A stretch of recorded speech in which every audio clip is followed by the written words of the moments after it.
کسی نے آواز دیا اب یہ کسی کے گھر جانے والا نہیں، محبوب کے در پہ ہی رہنے والا ہے، اس کی تو روح پرواز کر چکی ہے، یہ تو جا چکا ہے۔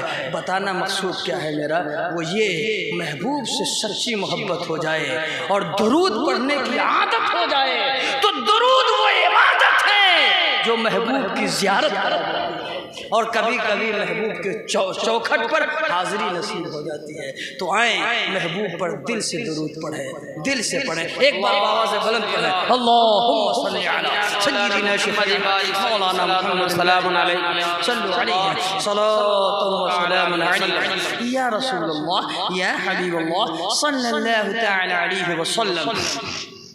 اب ہم تھوڑی دیر کی تقریر شروع کرتے ہیں، 10 منٹ کی، اگر آپ کہیں گے تو 5 منٹ اور بڑھا دیں گے، ہیں ماشاءاللہ۔ حاجی صاحب سے ہم سب عرض کریں گے کہ ہم آپ کے لیے دعا کریں کہ اللہ آپ کے حج کو قبول فرمائے، آپ ہم سب کے لیے دعا کر دیں کہ اللہ ہم سب کو بھی بلائے، چونکہ ان کی دعا مقبول ہوگی، قبول، اس میں کوئی شک نہیں۔ جو اللہ کا مہمان ہو جائے پھر اللہ اس کی بات رکھ لیتا ہے۔ ذرا محبت سے ایک بار بولیے تو سبحان اللہ۔ وہ میں نے بہت پہلے کہا تھا افضل بھائی کی سرپرستی میں کہیے، استاد الشعراء ہیں، میں نے عرض کیا تھا کہ میرے دل میں خواہش ہے، میرے دل میں خواہش ہے آخری مدینے کی، میرے دل میں خواہش ہے، میرے دل میں خواہش ہے،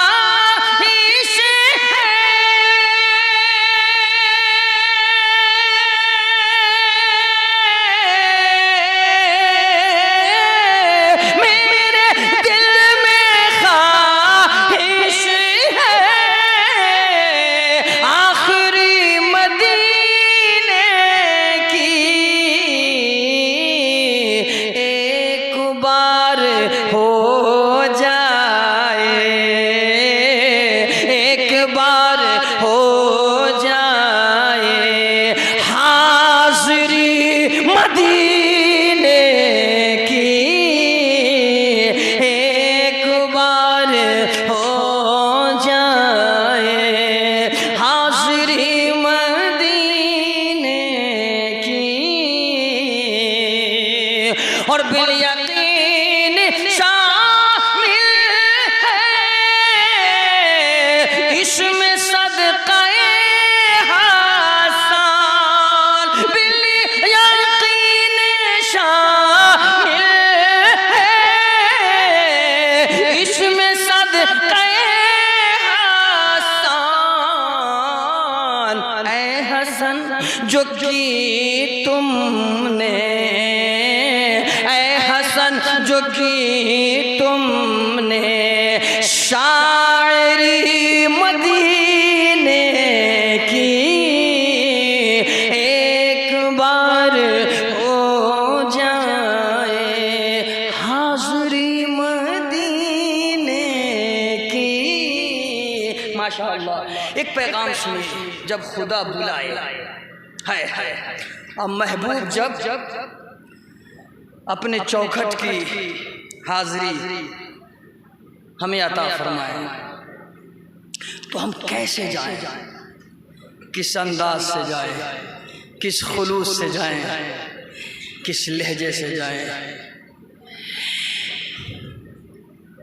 سب سے پہلے قرآن مجید کا فرمانے عالی شان سنیے، قرآن کا اعلان سنیے، رب کا فرمانے عالی شان سنیے۔ امید کرتا ہوں ایمان مچل جائے گا۔ وہ قرآن جس کا نام کتاب مبین ہے، جس کو لے کر آنے والے حضرت روح الامین ہے، جس کا نازل کرنے والا خود رب العالمین ہے، اور جس پر نازل کیا گیا سراپا رحمت للعالمین ہے۔ وہ قرآن جو بے مثال ہے، لاجواب ہے۔ پہلے اس کا اعلان سنیے، اے قرآن ذرا ہمیں بتا، اللہ تعالیٰ مجھے حج کا موقع میسر عطا فرمائے، ہمیں رب خانہ کعبہ کے طواف کا موقع عطا فرمائے۔ تو ذرا بتا ہم حج کے لیے، عمرہ کے لیے کس خیال سے جائیں، کس نیت سے جائیں، کس انداز سے جائیں؟ قرآن کہتا ہے سن، اللہ تعالیٰ خود ارشاد فرماتا ہے وَأَتِمُّوا الْحَجَّ وَالْعُمْرَةَ لِلَّهِ۔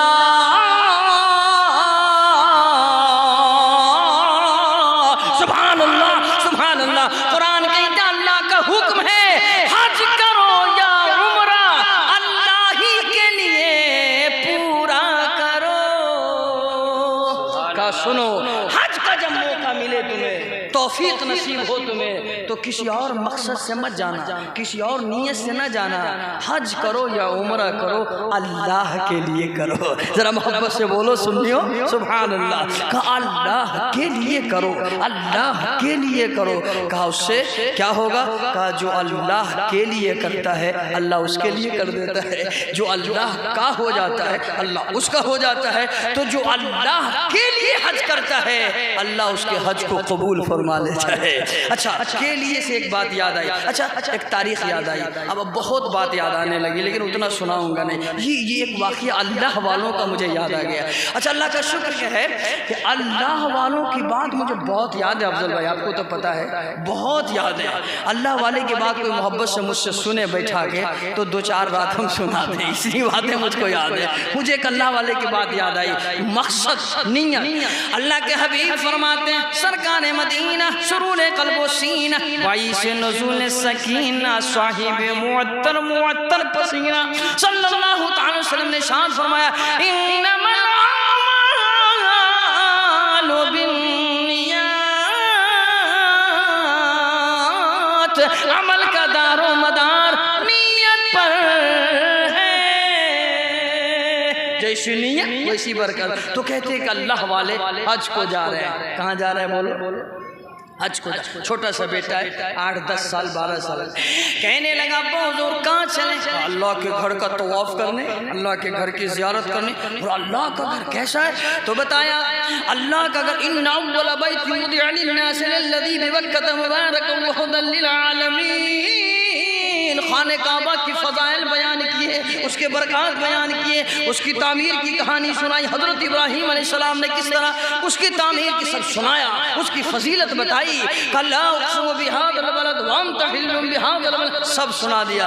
تو بیٹا کا دل معطر ہو گیا، منور ہو گیا، جگمگا اٹھا، اور کعبۃ اللہ کی فضیلت کو سن کر بیٹا اتنا متاثر ہوا، عرض کرنے لگا ابا حضور آپ جو جا رہے ہیں تو آپ کے ساتھ میں بھی جاؤں گا۔ دو چار آدمی جو 1 2 3 5 آدمی آپ ہیں، 5 آدمی بس آپ جو غور سے سن لیں۔ اچھا ایک 6 ہیں، چھٹی شریف خواجہ پاک کے صدقے سے، تو 6 آدمی کو 2 منٹ اگر آپ کو سنا ہے تو 12 منٹ ہو جائے گا۔ ان بچوں کو چھوڑ دیجئے، آپ 6 آدمی غور سے محبت سے دعا کے ساتھ سن لیجئے، دعا دیجئے اور سنیے کیا فرمایا، ذرا محبت سے بولیں، ذرا زور سے بولیں سبحان اللہ ماشاء اللہ۔ وہ جانے لگے اللہ والے، بیٹے نے کہا ابا حضور میں بھی چلوں؟ ابا نے کہا بیٹا تیری عمر بھی چھوٹی ہے، رہنے دے، بعد میں چلا جانا، وقت آئے گا۔ ضد پر اڑ گیا۔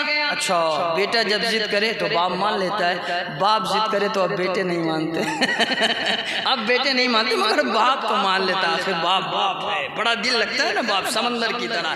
باپ نے کہا چل بیٹا تو بھی چل، کیا کہے گا ابو نہیں لے گا، چل تو بھی چل۔ اچھا بیٹے کے دل میں خیال آ گیا او اتنی فضیلت، اچھا گھر ایسا ہے جس کی فضیلت ابو نے کہا ایسا، گھر ایسا ہے، پھر گھر والا کیسا ہوگا جس کا گھر ہے وہ اللہ گھر سے پاک ہے، مگر کعبۃ اللہ اللہ کا گھر اس لیے کہا گیا کہ اسی کی طرف لوگ عبادت کرتے ہیں، وہ قبلہ ہے۔ تو اس نے سوچا کہ جس کا گھر اتنا اعلیٰ ہے وہ خود کتنا اعلیٰ ہوگا، تو دل میں اس نے ارادہ کیا ابا تو گھر دیکھیں گے مگر ہم جائیں گے تو گھر والے کو دیکھیں گے۔ اس نے نیت کر لی میں تو گھر والے کو دیکھوں گا۔ اچھا چلیے سفر مکمل ہوا، اللہ کے ولی سامنے کعبۃ اللہ کے پہنچ گئے۔ جب کعبہ سامنے ہوتا ہے تو کیا کیفیت ہوتی ہے، حاجی صاحب سے پوچھیے گا جب تشریف لائیں گے۔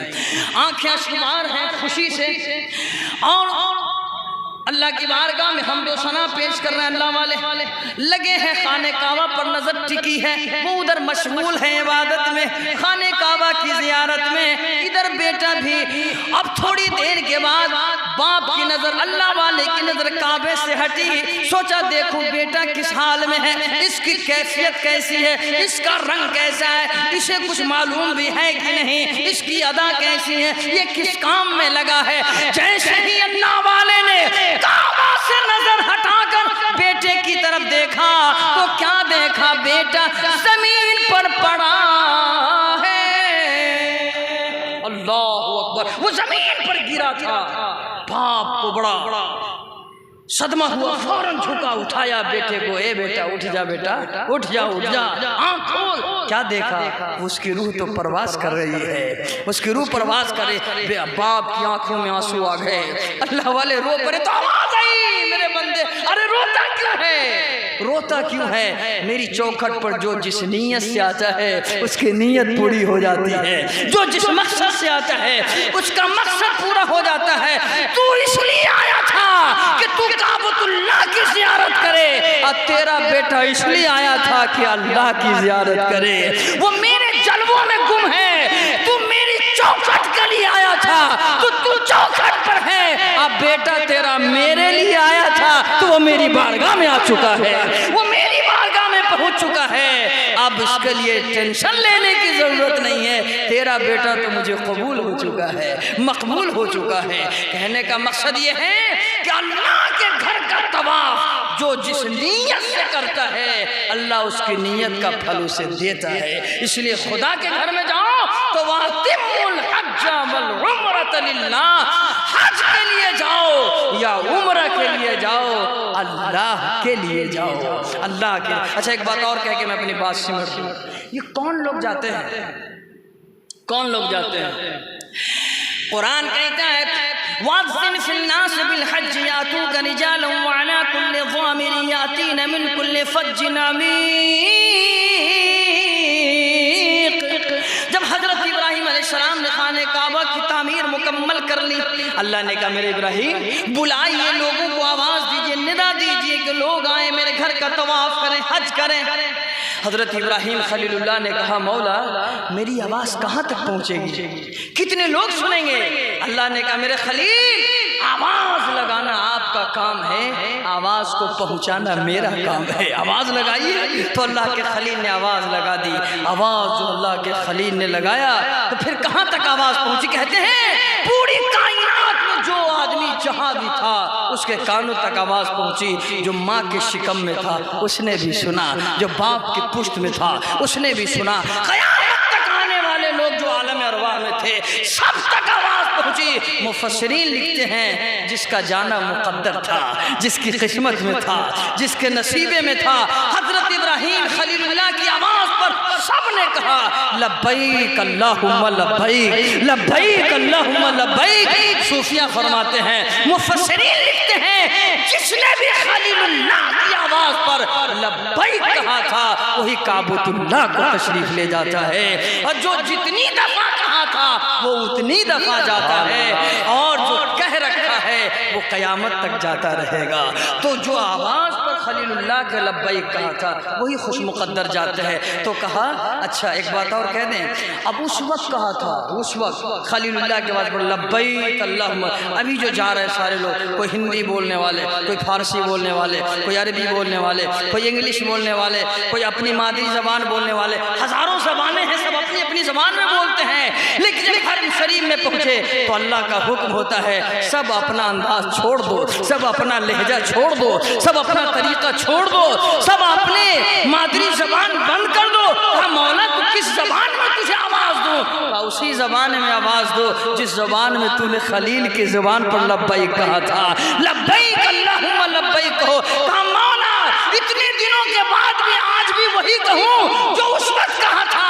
اللہ کہتا ہے میرے بندو اس وقت میرے خلیل کی آواز پر جو لبیک کہا تھا مجھے اتنا پسند ہے کہ میں نے ہر قیامت تک آنے والوں کے لیے وہی لہجہ فکس کر دیا ہے، وہی انداز فکس کر دیا ہے، وہی زبان میں نے قبول کر لیا ہے، اسی لیے اسی لہجے میں آج بھی بولنا ہوگا۔ اچھا ایک بات اور ہے، ساری دنیا سے لوگ چلے ہیں، کوئی لنگی پہننے والے، کوئی شرٹ پہننے والے، کوئی قمیص پہننے والے، کوئی شیروانی پہننے والے، کوئی جبہ پہننے والے، کوئی پاجامہ پہننے والے، سارے اپنے اپنے لباس میں ہیں، اپنے ملک کے حساب سے پہن رکھے ہیں، لیکن جیسے ہی حرم شریف کا حدود آتا ہے، حکم ہوتا ہے سارے اپنے لباس بدل لو، اتار دو۔ کیوں؟ کہا یہاں لنگی نہیں چلے گی، یہاں کرتا نہیں چلے گا، یہاں پاجامہ نہیں چلے گا، یہاں شیروانی نہیں چلے گی۔ کہا بہت مہنگا جبہ پہن کے آیا ہوں، کہا وہ بھی نہیں چلے گا۔ کہا امامہ باندھ کر آیا، کہا وہ بھی نہیں چلے گا۔ مولا تو کیا پہن لوں؟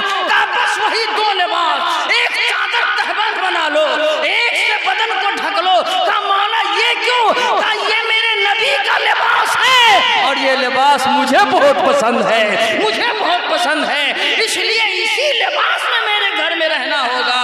پھر یہاں سے جانے کے بعد تو اپنا لباس پہن لینا، یہاں تو وہی مجھے پسند ہے۔ اچھا یہ بات بتانے کے بعد آپ کو یہ بتا دوں کہ مناسک حج جتنے ہیں، یعنی ارکان حج، جو حج کے ارکان ہیں وہ جتنے ہیں، وہ سب محبت کی نشانی ہے، وہ یادگار ہے، محبوب بندوں کی یادگار ہے، اور کچھ نہیں ہے۔